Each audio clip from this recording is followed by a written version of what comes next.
Sana wag tayong manatili sa mababang level lang ng pangunawa sa banal na kasulatan.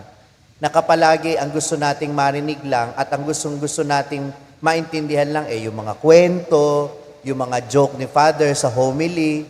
Kapag tayo ay tinuturuan na tungkol sa kung paanong aralin yung Biblia, ayaw na natin.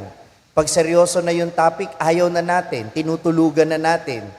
Pero ang gusto lang nating marinig yung mabababaw sa pandinig natin.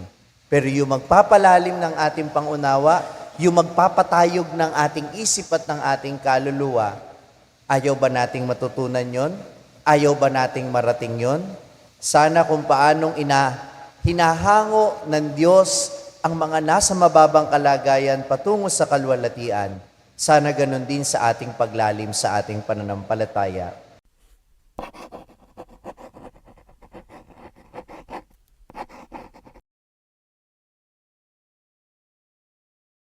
Sumainyo ang Panginoon. At sumayo Ang rin. mabuting balita ng Panginoon ayon kay San Lucas. Papuri sa iyo, Panginoon. Noong panahong iyon, tumingin si Jesus sa mga alagad at sinabi, "Mapalad kayong mga dukha, sapagkat ang Diyos ang maghahari sa inyo. Mapalad kayong mga nagugutom ngayon, sapagkat kayo'y bubusugin. Mapalad kayong mga tumatangis ngayon, sapagkat kayo'y magagalak. Mapalad kayo kung dahil sa anak ng tao kayo'y kinapuputan, ipinagtatabuyan at inaalimura ng mga tao, at pati ang inyong pangalan ay kinasusuklaman. Magalak kayo at lumukso sa tuwa kung ito'y mangyari, sapagkat malaki ang inyong gantimpala sa langit. Gayon din ang ginawa ng kanilang mga ninuno sa mga propeta.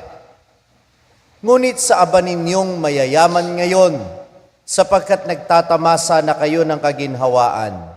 Sa aba ninyong mga busog ngayon, sapagkat kayo'y magugutom. Sa aba ninyong nagsisitawa ngayon, sapagkat kayo'y magdadalamhati at magsisitangis. Sa aba ninyo, kung kayo'y pinupuri ng lahat ng tao, sapagkat gayon din ang ginawa ng kanilang mga ninuno sa mga bulaang propeta." Ang mabuting balita ng Panginoon. Pinupuri ka namin, Panginoong Kristo. Magsiupo na po ang lahat.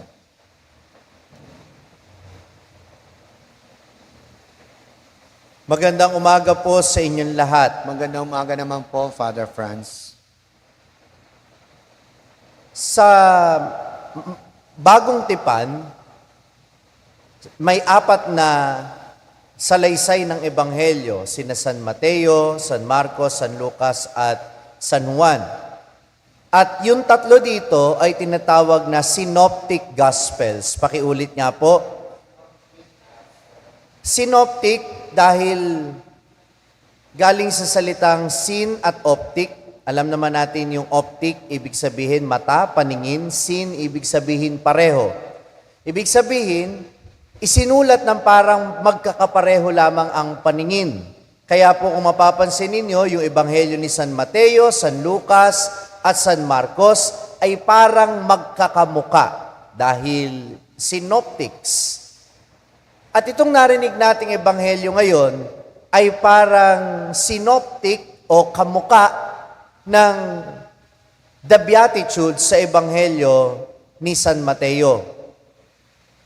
Pero meron silang pinagkaiba. Kung babasahin natin yung konteksto, kung paano ipinahayag ni San Mateo yung The Beatitudes, sila'y nasa bundok. Pero itong pagpapahayag ni Jesus ngayon tungkol sa mga pinagpala at sa mga isinumpa, sila'y nasa kapatagan. At ano ang pinagkaiba ng dalawang ito? Sa Ebanghelyo ni San Mateo, si Jesus ay ipinapakita bilang bagong Moises na nagbibigay ng bagong kautusan mula sa bundok. Natatandaan ba ninyo, nung si Moises ay kinuha ang 10 utos, umakyat siya sa bundok. Kaya nang ibinaba ni Jesus yung ano ang mga dapat gawin ng mga Kristiyano, Yun nga yung the Beatitudes. Siya'y nasa bundok din. Pero ngayon, siya'y nasa kapatagan. Bakit? Sapagkat kung sa Ebanghelyo ni San Mateo, si Jesus ay bagong Moises para sa mga Hudyo na kinakausap ni San Mateo, si San Lucas naman ay nakikipag-usap sa mga Hentil, sa mga hindi Hudyo, na ang tingin ng mga tao ay mababa. Kaya para bang sinasabi na si Jesus ay lumelebel sa mga mabababa, kaya siya nasa kapatagan. Kaya minamahal ko mga kapatid, anong matututunan natin mula dito? Na yung pangungusap ng mga sumulat ng Ebanghelyo ay iniaakma nila dun sa mga tagapakinig nila. Iniaakma ni San Lucas dun sa mga nagbabasa nung panahon niya o nakikinig sa kanya nung panahon niya yung mensahe ng mabuting balita.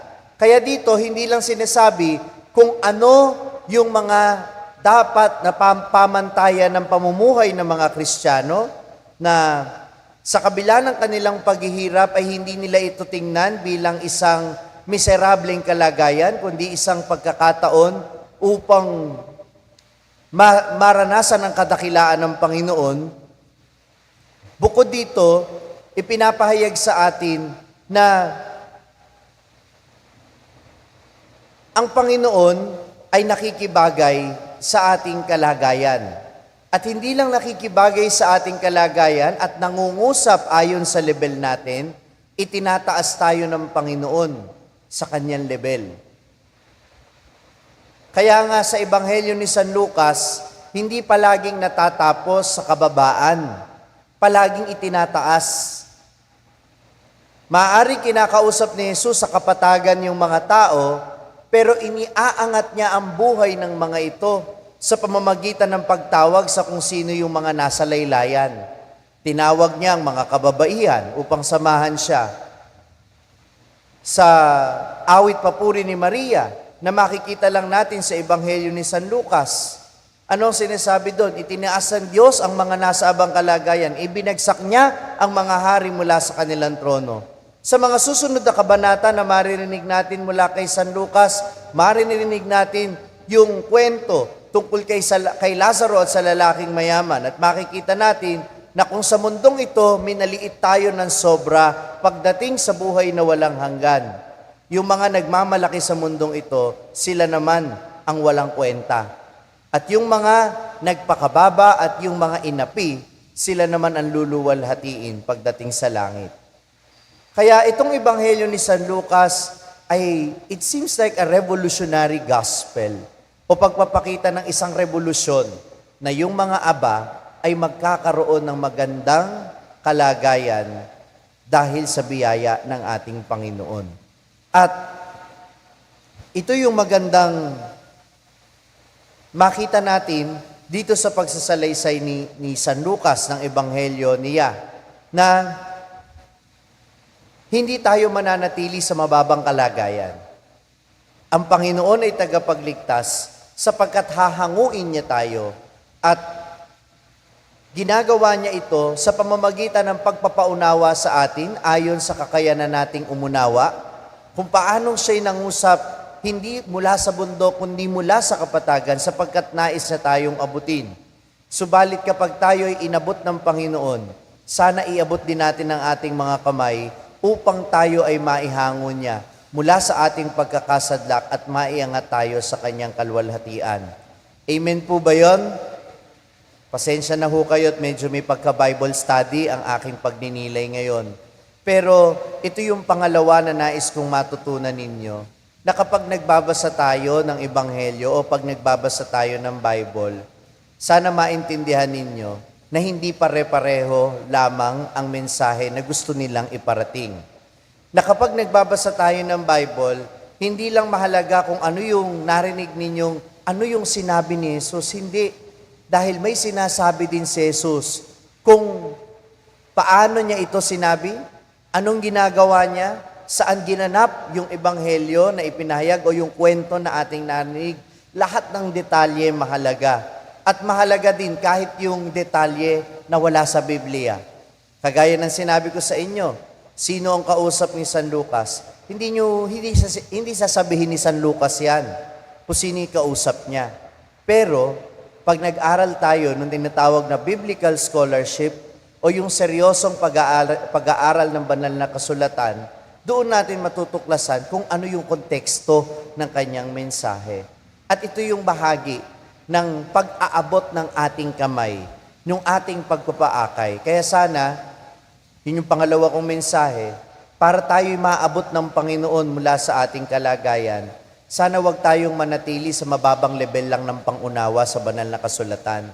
Nakapalagi ang gusto nating marinig lang at ang gusto nating maintindihan lang yung mga kwento, yung mga joke ni Father sa homily. Kapag tayo ay tinuturuan na tungkol sa kung paanong aralin yung Biblia, ayaw na natin. Pag seryoso na yung topic, ayaw na natin, tinutulugan na natin. Pero ang gusto lang nating marinig yung mabababaw sa pandinig natin. Pero yung magpapalalim ng ating pangunawa, yung magpapatayog ng ating isip at ng ating kaluluwa, ayaw ba nating matutunan yon? Ayaw ba nating marating yon? Sana kung paanong hinahango ng Diyos ang mga nasa mababang kalagayan patungo sa kalwalatian, sana ganun din sa ating paglalim sa ating pananampalataya. Amen. Mula sa makasaysayang simbahan ng Baraswain, binabati ko kayong lahat at nagpapasalamat ako sa patuloy ninyong pagsuporta sa aking social media ministry, ang Sa Madaling Sabi. Ang aking mga pagninilay araw-araw ay maaari din po ninyong marinig sa #1 Catholic prayer app sa buong mundo, ang Hallow app. Alam nyo ba na maaari din ninyo itong i-download ng libre sa inyong Google Play Store at Apple App Store para manatili kayong updated sa mga pagninilay sa Ebanghelyo araw-araw. Gayun din naman, huwag niyong kalimutan na i-like at mag-subscribe sa aking social media platforms na makikita po ninyo dito sa ating screen para manatili kayong updated sa mga bagong contents. Maririnig din ninyo ang aking podcast sa Spotify. Naglalabas po ako ng content every Thursday at yan po ang Sabihin Mo Sa'kin. Kung na-inspire at na-bless ka ng reflection na ito, huwag mo sanang kalimutan na i-share din ito sa mga kapamilya o kaibigan mo na nangangailangang marinig din ang mensaheng ito. Ako po si Father Franz Dizon, ang content creator ng Sa Madaling Sabi, sharing the message of salvation. Hanggang sa muli.